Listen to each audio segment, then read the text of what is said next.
Doctor Babasaheb आंबेडकरांनी जी 1924 साली बहिष्कृत हितकारिणीच्या मार्फत चळवळ सुरू केली आणि ज्याच्या पायाखाली जमीन नव्हती, डोक्यावर छप्पर नव्हतं, सत्ता संपत्ती आणि प्रतिष्ठाच्यापासून वंचित जो वर्ग होता त्या वर्गाला माणूस म्हणून जगण्यासाठी त्याने जे अहोरात्र आणि सातत्याने प्रयत्न केले ते मला वाटतं अद्वितीय आहेत।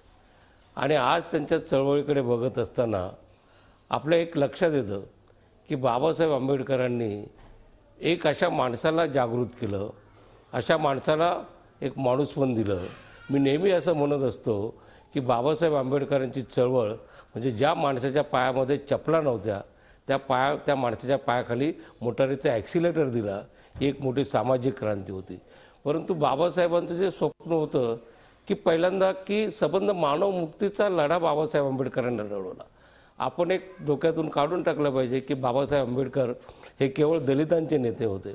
मला वाटतं बाबासाहेब आंबेडकर या देशातील शोषित, पीडित नव्हे तर जगातील मानव मुक्तीच्या लढ्याचे ते प्रणेते होते।